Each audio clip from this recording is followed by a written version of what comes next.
हाय बच्चों, कैसे हैं। तो चलिए मैं आप लोगों को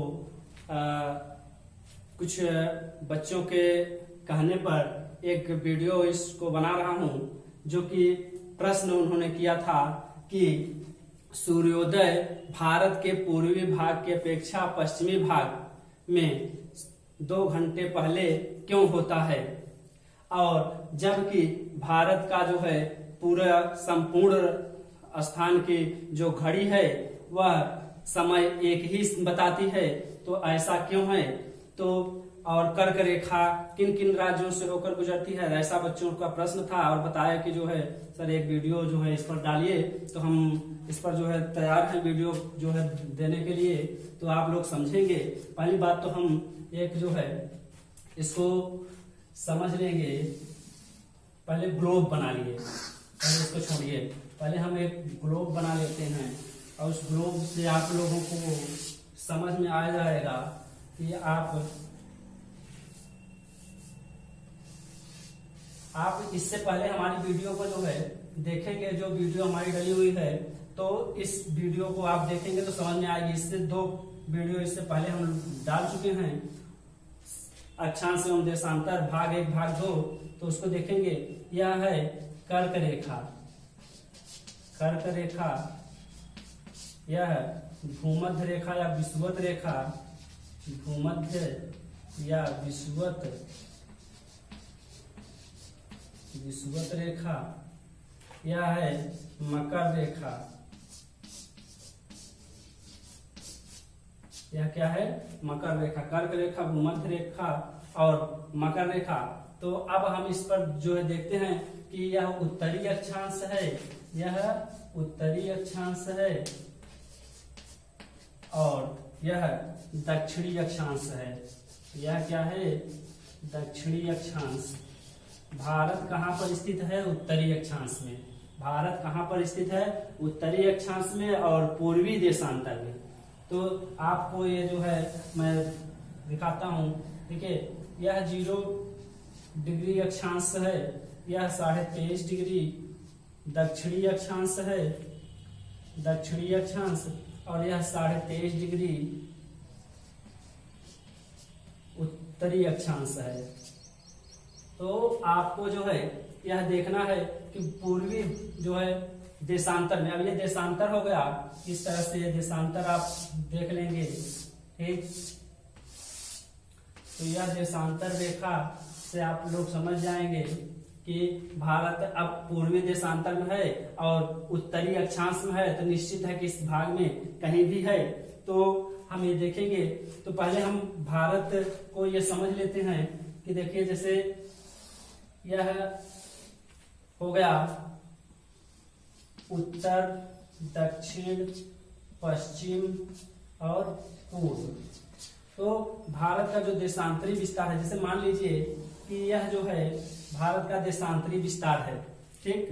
तो यह देशांतरी विस्तार है। चूंकि अगला वीडियो जब देखेंगे तभी आपको ये समझ में आएगा कि भारत का जो देशांतरी विस्तार है वह कहाँ से शुरू है, तो उसको आप देखेंगे।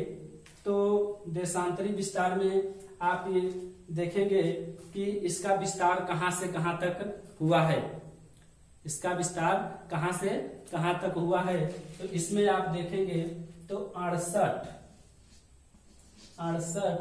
मिनट 7 जो है से लेकर के 97.25 तक, 97.25 पूर्वी देशांतर। यह भी पूर्वी देशांतर में है और यह भी पूर्वी देशांतर में है। देशांतर क्या है? देशांतर है। यह भी पूर्वी देशांतर है। तो आप देखेंगे कि यहां से विस्तार होकर के यहां तक जाता है, तो इसको हम घटाएंगे तो 97 से 68 को घटा दीजिए, कितना आ रहा है? 17 से 8 गए 9 और बचा यहाँ पर 8 में 6 गए तो 2, लगभग 29 आ रहा है। तो हम इसको जो है लगभग 30 मान लेते हैं। इसको हम क्या मान लिए? 30 डिग्री देशांतर, 30 डिग्री देशांतर मान लेते हैं कि इतना जो है इस छोर से मतलब गुजरात से अरुणाचल प्रदेश तक, गुजरात से अरुणाचल प्रदेश तक में जो है 30 डिग्री देशांतर का जो है विस्तार है। देशांतरी विस्तार कितना है? 30 डिग्री देशांतर है। तो अब हम जैसा कि उस वीडियो में बताए हैं कि एक डिग्री से दूसरी डिग्री, तीसरी डिग्री, चौथी डिग्री मतलब देशांतर, एक देशांतर से दूसरे देशांतर, दूसरे तीसरे चौथे में 4 मिनट का अंतराल होता है। तो अब 4 मिनट का अंतराल होता है, तो 4 मिनट का जो अंतराल है तो उसको जो है 30 डिग्री मतलब यहाँ ये प्रथम हो गया और यह 30वां हो गया। यह क्या हो गया? 30वां हो गया। तो 1 से 30वें में जब पहुंचेंगे तो कितने घंटे का अंतराल आ जाएगा समय का?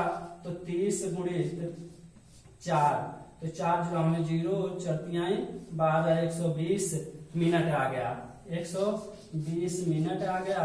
अब 120 मिनट में कितने 60 मिनट से जो है भाग दे दीजिए तो घंटा में जो है आ जाएगा, इसको जो है भाग कर दीजिए तो 60 से 0 कट गया, 6 1 6 6 दूनी 12 2/1 बराबर 2 घंटे, 2 घंटा का जो है अंतर आ रहा है। तो यही बता रहा है कि 2 घंटे पहले क्यों निकलता है।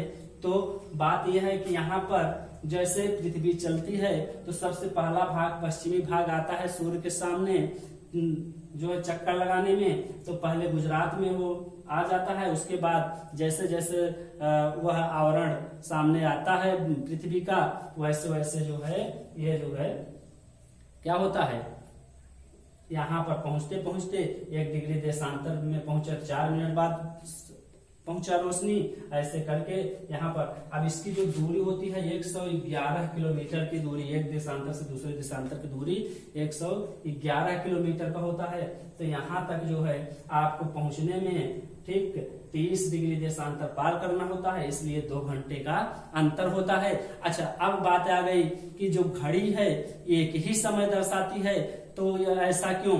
तो हाँ बच्चों, बात यह है कि यहाँ से यहाँ तक आने में 2 घंटे का अंतर समय का बता रहा है, लेकिन जब जैसे पूरे विश्व का मानक समय लंदन से ले लिया गया, मानक का मतलब यह है माना गया है, वैसे ही भारत का मानक समय बनाया गया, क्योंकि रेलवे, हवाई जहाज और तमाम प्रकार के संसाधन आने जाने काम करने की जो अगर स्थिति यहाँ से यहाँ का समय का अंतराल अलग अलग रहता तो दिक्कत होती, इसलिए न यहाँ का लिया गया न यहाँ का लिया गया, बीच से लिया गया।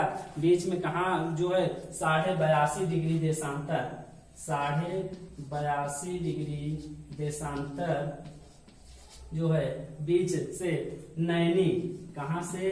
नैनी से आपको जो है इलाहाबाद या प्रयागराज कर सकते हैं आप लोग, प्रयागराज, तो प्रयागराज से लिया गया है 82.5 डिग्री देशांतर। अब यहीं से मानक समय इधर और यहीं से मानक समय उधर ले लिया गया है। ठीक, तो अब हमारा अच्छा ये तो जो है यहाँ से यहाँ का जो अंतराल है, तो ये अंतराल न होने पाए, इसलिए पूरा जो यहाँ बजेगा वही यहाँ बजेगा और वही यहाँ बजेगा।